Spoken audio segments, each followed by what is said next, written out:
ईदत और मोहब्बत के फूल निछावर कर रहे थे जनाब आकाश भाई। दोस्तान अजीज, किसी सरकारी ओहदे या हुकूमती ओहदे पर बैठकर वक्ती इज्जत तो इंसान को मिल जाया करती है, मगर वो इज्जत जो उम्मत के वासियों के दिलों में घर कर जाए, वो इज्जत जो आसमान की बुलंदियों को छू जाए,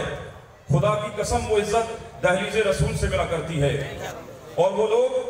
जो मिरासे रसूल को उम्मत के इस वासियों में तकसीम कर रहे हैं, वो इज्जत सिर्फ उन्हीं लोगों को हासिल है। एक अंग्रेज जब इस बरसगीर पाक हिंद में आता है तो सुल्तानुल हिंद शहंशाह हिंद हजरत ख्वाजा मोइनुद्दीन चिश्ती अजमेरी के दरबार पर जब वो जमो गफीर को देखता है, वहां पे अकीदतमंदों की अकीदत को देखता है, तो वो अपनी किताब में ये लिखने पर मजबूर हो जाता है कि खुदा की कसम, इस बरसगीर पाक हिंद पर हुक्मरान जो हुक्मरानी कर रहे हैं,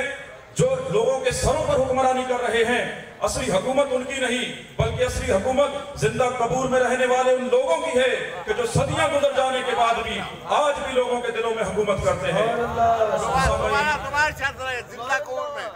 एक अंग्रेज जब इस बरसगीर पाक हिंद में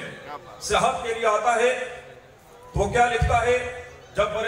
जब सुल्तानुल हिंद शहंशाह हिंद के दरबार पर वो जमो गफीर को देखता है, अकीदतमंदों की अकीदत को देखता है, तो वो ये लिखने पर मजबूर हो जाता है कि असली हुकूमत इस बरसगीर पाक हिंद पे करने वाले वो लोग नहीं जो बज़ाहिर लोगों के सरों पर हुक्मरानी कर रहे हैं, बल्कि असली हुकूमत उन लोगों की है कि जो जिंदा कबूर में है, लेकिन सदियां गुजर जाने के बाद भी आज भी उनकी हुक्मरानी लोगों के दिलों में मौजूद है। सामईन मोहतरम, किसी शायर ने क्या खूब लिखा कि दरे रसूल से जो लौ लगाए बैठे हैं, कसम खुदा की जमाने बिछाए बैठे हैं, और पिला रहे हैं जमाने को जाम तेरी मोहब्बत के, तेरे नाम पे जो सब कुछ लुटाए बैठे हैं।